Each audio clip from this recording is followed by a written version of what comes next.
Good morning అండి అందరికీ. ఈరోజు మరొక టాపిక్‌తో మీ ముందుకు రావటం అయితే జరిగింది. ఈరోజు తీసుకొచ్చినటువంటి టాపిక్ మీరు ఆల్రెడీ థంబ్‌నెయిల్‌లో చూసారు. So, regarding voter card related information. So, ఇక్కడ ఓటర్ కార్డ్‌కి ఎవరికైనా 18 ఏళ్ళు నిండినటువంటి వాళ్ళు ఎవరైతే ఉన్నారో వాళ్ళకి మరొక అవకాశం ఇప్పుడొచ్చే అంటే కమింగ్ ఎలక్షన్స్‌కి మనకు ఓటు హక్కు కావాలి అనుకుంటే ఎవరైతే 18 ఇయర్స్ నిండి అయితే ఉన్నారో సో, వాళ్ళు అప్లై చేసుకోవచ్చు. సో, లాస్ట్ ఛాన్స్ అని చెప్పేసి మనకు ఒక నోటిఫికేషన్ అయితే సర్క్యులేట్ అవుతుంది. సో, ఇది ఎంతవరకు నిజం అనేసి చెప్పేసి కొంతమంది అడుగుతూ ఉన్నారు. సో, ఇది నిజమేనండి. So, up to April 15th లోపు మీరు ఎవరైతే అప్లై చేసుకుంటారో సో, వాళ్ళకి ఎలిజిబిలిటీ అయితే వస్తుంది. సో, వాళ్ళకైతే వాళ్ళ కార్డ్స్ అయితే అప్రూవల్ అయితే అవ్వడానికి అవకాశం ఉంది. సో, దీనికి గాను మనకు ఎక్కడికి వెళ్ళాల్సిన అవసరం లేదు. ఖర్చు పెట్టాల్సినంత అవసరం కూడా లేదు. సో, కావాల్సిన చెక్ లిస్ట్ వచ్చేసి ఒకటి మీ యొక్క ఆధార్ కార్డ్, మీ యొక్క passport size photo, okay.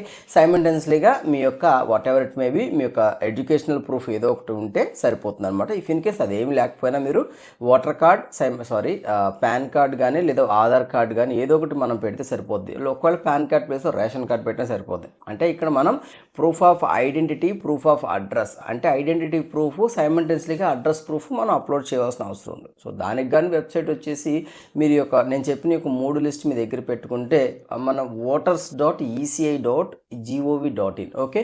So, ఇది వాటర్స్ పోర్టల్ అనమాట. వాటర్ సర్వీస్ పోర్టల్ అంటారు దీన్ని. సో, ఈ యొక్క పోర్టల్కి వెళ్ళి మనం అప్లై చేసుకోవచ్చు. సో, దీనికి గాను కొన్ని స్క్రీన్ షాట్స్ అయితే నేను మీతో షేర్ చేసుకుంటాను, ఒకసారి చూడండి. సో, waters.eci.gov.in అని చెప్పేసి ఓపెన్ చేయగానే మనకి ఈ విధంగా వస్తుంది అనమాట. సో, దీన్ని మనం ఓపెన్ చేసినట్లయితే ఇక్కడ మనకి ఇది హోమ్ పేజ్. ఈ యొక్క హోమ్ పేజ్లో మీకు టాప్ కార్నర్లో చూడండి రైట్ సైడ్లో మనకి సైన్ అప్ ప్రొసీజర్ ఉంది. ఒకవేళ మీకు అకౌంట్ లేకపోతే సైన్ అప్ అవ్వండి, ఓకే. సో, లాగిన్ ప్రొసీజర్ మీద డైరెక్ట్గా నాకు అకౌంట్ ఉంది కాబట్టి నేను లాగిన్ అవుతున్నాను. సో, లాగిన్ అవ్వగానే ఇక్కడ ఫామ్ 6 అండ్ జనరల్ అని చెప్పేసి ఫస్ట్ ఆప్షన్ ఉంది కదా. సో, ఫస్ట్ ఆప్షన్ చూస్ చేసుకోగానే నాకు ఈ విధంగా పేజ్ ఓపెన్ అయింది. సో, ఫస్ట్ ఆఫ్ ఆల్ మనకి ఈ యొక్క అప్లికేషన్కి అప్లై చేసుకునే ప్రొసీజర్స్ అయితే నేను కొన్ని స్టెప్స్ మీకు చూపిస్తాను. సో, చూడండి. సో, చాలా ఈజియెస్ట్ ప్రొసీజర్. ఒకవేళ మీరు ఆండ్రాయిడ్ అప్లికేషన్ అప్లై చేయాలంటే కూడా మీకు ఆండ్రాయిడ్ అప్లికేషన్ లింక్ కూడా ఇస్తాను. సో, రీసెంట్గా నేను ఆల్రెడీ ఇచ్చాను. సో, అదే వీడియోకి సంబంధించినటువంటి యూఆర్ఎల్ ఆండ్రాయిడ్ అప్లికేషన్ కూడా ఇస్తాను. సైమల్టేనియస్లీ ఒక వెబ్సైట్ యూఆర్ఎల్ అయితే కింద డిస్క్రిప్షన్లో ఇస్తాను. సో, ఇక్కడ ఫస్ట్ మన యొక్క స్టేట్ని, మన యొక్క డిస్ట్రిక్ట్ని, సైమల్టేనియస్లీగా మన యొక్క కాన్సిస్టెన్సీని, ఓకే, ఆ యొక్క డీటెయిల్స్ని మనం సెలెక్ట్ చేసుకోవాలి. సో, ఆ తర్వాత మన యొక్క పర్సనల్ డీటెయిల్స్ లైక్ మీ యొక్క పేరు, ఓకే, మీ యొక్క సర్నేమ్, ఓకే, అదేవిధంగా మన యొక్క ఫోటో, పాస్పోర్ట్ సైజ్ ఫోటో ఇక్కడ మనం అప్లోడ్ చేయాలి. సో, ఆ తర్వాత వచ్చేసేసి మనం రిలేటివ్స్ డీటెయిల్స్ అంటే కేర్ ఆఫ్ ఉంటుంది కదా, మన సన్ ఆఫో లేదా కేర్ ఆఫో లేదా డాటర్ ఆఫో లైక్ దట్, అలా మన యొక్క డిపెండెంట్ పేరు మనం ఎవరికైతే డిపెండెంట్ ఉన్నామో వాళ్ళ యొక్క డీటెయిల్స్ అయితే మనం ఇక్కడ ఇవ్వాలి. సో, ఆ తర్వాత వచ్చేసి మన యొక్క కాంటాక్ట్ డీటెయిల్స్ లైక్ మన మొబైల్ నెంబర్, మన యొక్క ఈమెయిల్ ఐడి, ఈ యొక్క డీటెయిల్స్ ఇచ్చినట్లయితే ఓకే, మనకి అంటే రానున్న రోజుల్లో ఇంకేదైనా అప్డేషన్స్ అలాంటివి చేసుకోవాలనుకుంటే ఆ mobile number through OTP base మీద కొన్ని జరుగుతూ ఉంటాయి, ఓకే. సో, సైమల్టేనియస్లీగా తర్వాత మన యొక్క Aadhaar details, okay. So, Aadhaar link అవ్వటానికి ఇక్కడ. సో, అదేవిధంగా చూసుకున్నట్లయితే నెక్స్ట్ మనకి జెండర్, ఓకే, మనం మేలా ఫీమేలా అనేది మన యొక్క ఇక్కడ ఒకవేళ థర్డ్ జెండర్ ఏదైతే ఉందో ఆ జెండర్ మనం సెలెక్ట్ చేసుకోవాలండి. So, next one date of birth details. So, ఇక్కడ ఇందాక ప్రొఫైల్ పర్సనల్ డీటెయిల్స్ అప్లోడ్ చేసేటప్పుడు మన పాస్పోర్ట్ సైజ్ ఫోటో అడిగిందండి. సో, ఇక్కడ date of birth details enter చేస్తున్నప్పుడు ఇక్కడ మనం ఏదో ఒక డాక్యుమెంట్ లైక్ మన ఒక 10th క్లాస్ సర్టిఫికేటో లేదా రేషన్ కార్డో లేదా ఎనీ అదర్, ఒకవేళ Aadhaar card date of birth ఉంటే ఆధార్ కార్డు పెట్టేసుకోండి, నో ప్రాబ్లం, ఓకే.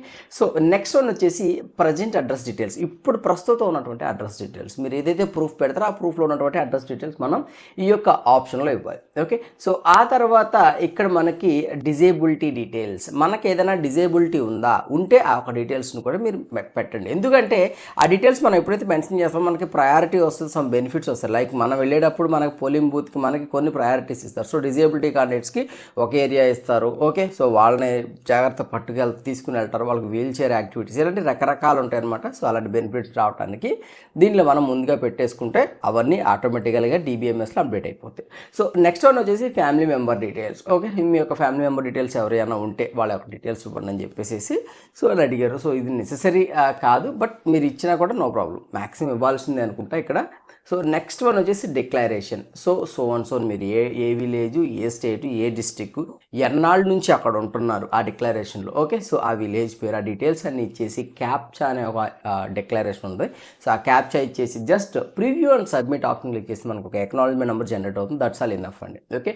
సో, ఇందాక నేను మీకు 3 డాక్యుమెంట్లు చెప్పాను. సో, ఇక్కడ ఒకటి వచ్చేసేసి డిజేబిలిటీ అయితే డిజేబిలిటీ సర్టిఫికేట్ పెట్టాలా, తర్వాత ఇఫ్ ఇన్ కేస్ లేదు అనుకుంటే ప్రజెంట్ అడ్రస్ ప్రూఫ్ పెట్టాలి. ఓకే, తర్వాత డేట్ ఆఫ్ బర్త్ ప్రూఫ్ పెట్టాలి. ఓకే, సో అదేవిధంగా మీకు పర్సనల్ డీటెయిల్స్లో మీ యొక్క పాస్పోర్ట్ సైజ్ ఫోటో పెట్టాలి. సో ఈ యొక్క డీటెయిల్స్ అన్ని నేను చెప్పినవి ఉన్నాయి దీంట్లో. సో ఎవరికైనా ఇంకేదైనా డౌట్ ఉంటే లేదా ఎవరికైనా న్యూ ఓటర్ కార్డ్ అప్లై చేయాలంటే నన్ను కాంటాక్ట్ అవ్వండి. ఒకవేళ మీకైతే అర్థమైతేనే ప్రొసీజర్ త్రూ ఫాలోఅప్ అయిపోండి. అర్థం కాలేదు నాకు అప్లై చేసి పెట్టనంటే అప్లై చేసి ఇస్తాను, నో ప్రాబ్లం. కింద నాకు డిస్క్రిప్షన్లో నాకు వాట్సాప్ లింక్ ఉంటుంది, డైరెక్ట్ మీరు నాతో మెసేజ్ చేయొచ్చు. సో కాల్స్ అయితే అవుతుంది. So try to understand. Okay, so video నచ్చిందని చెప్పేసి నేను అనుకుంటాను, మీ అందరికీ కూడా అర్థమైందని కూడా నేను అనుకుంటాను. ఇఫ్ ఇన్ కేస్ అర్థం కాకపోతే మాత్రం కింద కామెంట్ సెక్షన్లో మీ యొక్క క్వశ్చన్ని రైజ్ చేయండి, నేను ఖచ్చితంగా రిప్లై అవ్వడం అయితే జరుగుతుంది. ఓకే, సో ఇలాంటి వీడియోస్ మీకు రెగ్యులర్గా కావాలనుకుంటే మా ఛానల్కి సబ్స్క్రైబ్ చేసుకోండి. అదేవిధంగా నోటిఫికేషన్స్ పక్కా రావాలనుకుంటే బెల్ ఐకాన్ని క్లిక్ చేసుకోండి. ఎనీహౌ థ్యాంక్ యూ అండి, థ్యాంక్ యూ వెరీ మచ్.